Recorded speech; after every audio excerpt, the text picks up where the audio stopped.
안녕하세요. 오늘도 돌아온 앤서타임. 피부의 답을 드리는 앤서쌤입니다. 얼굴에 매우 잘 보이는 넓은 색소가 있습니다. 바로 기미인데요. 오늘은 기미에 대해서 이야기해보려 합니다.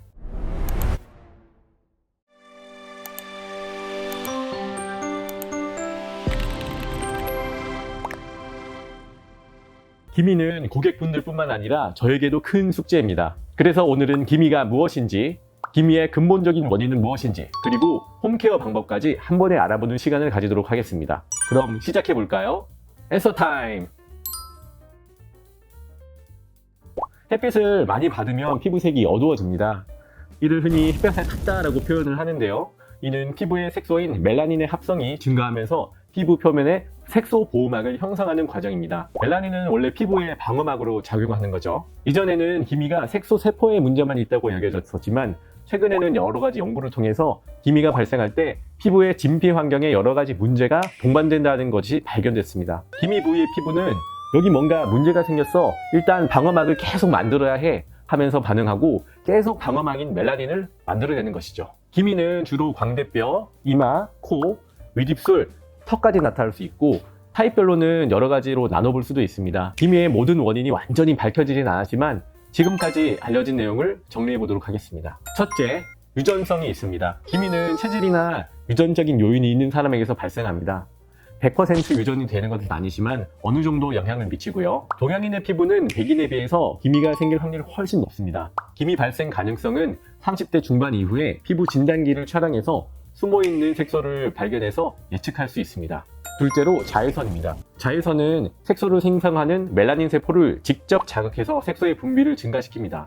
그뿐만 아니라 자외선은 주변의 각질 형성 세포와 섬유아세포, 진피 환경에 산화 스트레스를 줘서 색소 세포를 간접적으로도 자극합니다. 자극받은 색소 세포가 색소를 방출하고 이 색소는 주변 세포로 전파돼서 착색을 유발합니다. 또한 자외선은 광노화를 유발하는데요. 기미 피부는 이상하게도 노인에게서 나타나는 광노화 같은 변화들이 관찰되게 됩니다. 진피 상부의 탄력 섬유가 손상되고 피부 탄력을 유지해주는 섬유아세포가 노화되고 기저막이 손상되고 진피 혈관이 확장되는 등의 변화가 생깁니다. 셋째로 여성 호르몬이 한 가지 악화 요인으로 작용합니다. 임신과 출산 이후에 기미가 악화되는 경우가 많은데요.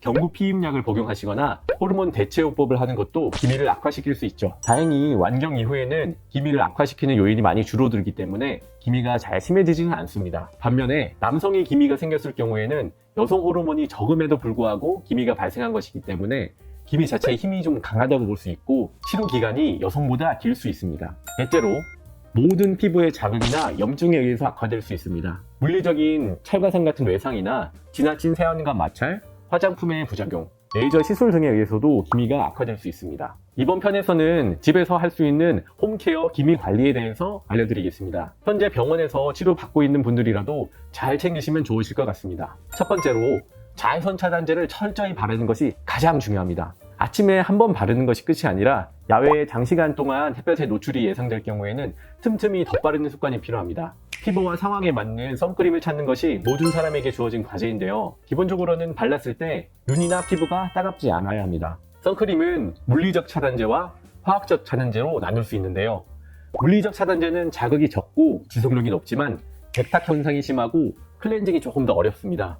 둘째로 적절한 기초 화장품을 사용하는 것입니다. 나이가 들면 일반적으로는 피지 분비가 줄어들고 피부가 건조해집니다. 클렌징 시에는 피부 각질층에 지질 보호막이 씻겨 내려가는데 이 기름막은 수분 손실을 보호하는 피부 장벽의 중요한 요소입니다. 기초 화장은 제품 종류를 간결화 하실 수 있는 만큼 줄이십시오. 단, 지질막의 구성 요소인 세라마이드 성분이 들어있는 보습제들을 추천드립니다. 흔히 고가의 명품 화장품들을 많이 사용하시는데요. 오히려 이런 고가의 브랜드 제품보다는 세라마이드가 많이 들어있고 자극이 적은 아토피용 보습제를 선택하는 것이 더 좋다고 생각합니다. 기초 화장은 4단계까지 보시면 되는데요. 1차로는 토너나 스킨, 그리고 2차로는 로션 타입의 보습제, 3차로는 크림 타입의 보습제를 사용하는데 건조한 부위 위주로 용량을 조절해서 쓰시고요. 4차로는 많이 건조한 부위 위주로만 꾸덕한 크림 타입의 보습제를 부분적으로 사용하시면 됩니다. 피지 분비가 많은 분들은 2차 보습까지 하시면 되시고 일반적으로는 3차 보습까지 하시면 됩니다. 많이 건조하신 분들은 부분적으로 꾸덕한 크림 제형을 도포하실 수 있습니다. 혹시 4차 보습까지 하더라도 건조하시거나 제품들을 바를 때 따갑다고 하시면 피부 장벽이 손상되어 있는 상태일 수 있기 때문에 피부과 전문의의 진료가 필요합니다. 셋째로, 색조 화장은 가능하면 너무 두껍지 않아야 합니다. 두꺼운 화장을 지우는 과정에서 피부 장벽이 손상될 수 있기 때문인데요. 특히나 기미가 호발하는 광대 부위에는 반복되는 강한 마찰에 의해서 색소 세포들이 활성화될 수 있기 때문에 아주 부드럽게 마사지 하듯이 상냥하게 세안을 하셔야 됩니다. 다만 화장이 남아있으면 자극이 될 수 있기 때문에 이중 세안은 하셔도 좋습니다. 넷째로, 처방되든 바르는 약을 적절히 바를 수 있습니다. 레티노이드, 하이드로퀴논, 스테로이드 성분의 혼합제도 있고 단독제들도 있습니다. 레티노이드는 피부 재생을 촉진하여 광노화를 줄여줄 수가 있고요. 하이드로퀴논은 색소 세포의 활성을 억제하는 성분입니다. 개인적으로 바르는 기미약을 자주 처방드리지는 않습니다. 왜냐면 바르는 패턴과 양을 집에서 피부에 맞게 적절히 조절하시는 게 어렵고요.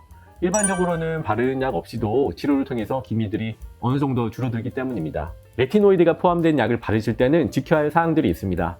무조건 밤에만 발라야 하고요. 보습이 완료된 상태에서 발라야 합니다.